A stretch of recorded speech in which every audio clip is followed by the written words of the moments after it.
as India is reveling under the success of Operation Sindoor, the comments coming, however, from leaders of the opposition seem to sully that very sentiment. The entire country, which is praising our valiant forces for leaving Pakistan with a bloody nose and forcing them to beg for an immediate ceasefire. However, what do you have to say on those very leaders who claim to be the representatives of people? On one hand, the BJP is conducting Tiranga Yatras across the country to celebrate the success.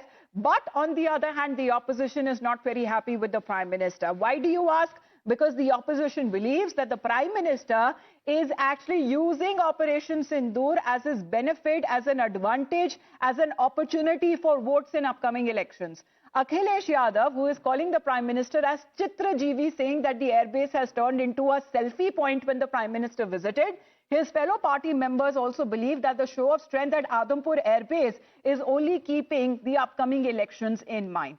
Other opposition leaders are even demanding even more saboot for the killing of 100+ terrorists. This is something that not only the Prime Minister, even our defense forces during the press briefings made it clear that our aim was to hit the targets and it is Pakistan's aim to count the number of body bags. But it seems that the saboot wasn't enough. Samajwadi Party leader also added a car spin. Don't you believe it? As far as the reactions that have been coming in, of course, will shock you. But to the extent of the question that is being asked, you can question the government, but do you really question our defense forces? ये जो चूक पर जो इनकी चूक हुई है, उस पर चूना लेप करके बचने की जो कोशिश कर रहे हैं, जनता जागरूक है।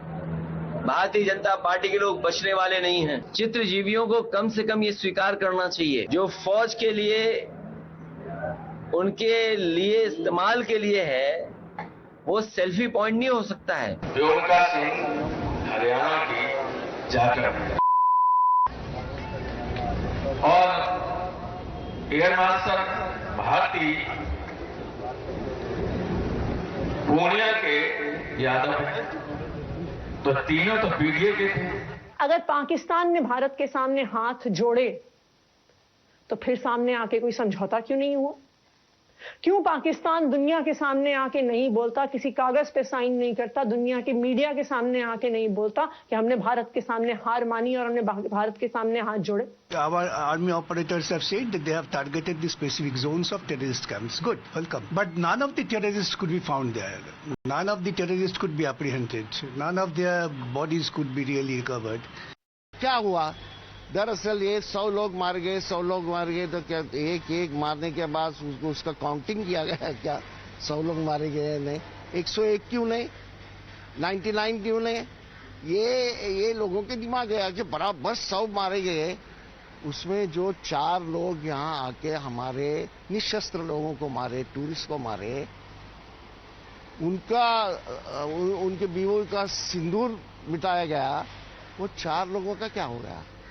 वहां तक तो सरकार अभी तक पहुंची नहीं है।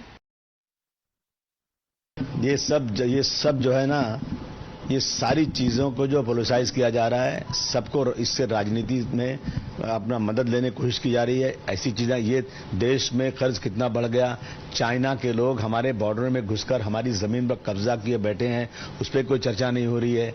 महंगाई बढ़ती जा रही है, बेरोजगारी बढ़ती जा रही है, बहुत सारे इशू देश के अंदर हैं, देश की प्रॉपर्टी बिकती जा रही है। इन सब चीजों की बात न करके सिर्फ और सिर्फ अपनी वो दिखाना कि एयरबेस पे गए, उनसे मिले और अब जो है हमने जो है पाकिस्तान के खिलाफ ये कार्रवाई किया, एक साथ खून और पानी नहीं चले, ऐसी बातें करके ना सिर्फ और सिर्फ इलेक्शन में फायदा लेने की बात हो रही है। मैं समझता हूं कि जब 2014 के बाद देश की स्थिति इसी तरह की होती जा रही है। Meanwhile, a riled-up BJP is now gunning for the opposition, accusing them of maligning the forces and their bid to target and oppose the Prime Minister. They claim that such comments not only undermine the armed forces but also reflects the mindset of the opposition alliance. महिलाओं और सेना का अपमान, यही तो INDI alliance, खास करके Samajwadi party, Congress party की पहचान। जो टिप्पणी राम गोपाल यादव ने विंग कमांडर व्योमिका सिंह जी पर की है कि वो हरियाणा की डैश डैश है, ये एक ऐसा जाति सूचक शब्द है, ये एक ऐसा शब्द है जो सेना को बांटने पर भी आमादा है, महिलाओं का और उस वर्ग के लोगों का अपमान करने के लिए भी दिया गया है, और ये समाजवादी पार्टी और इंडी अलायंस की मानसिकता को दर्शाता है।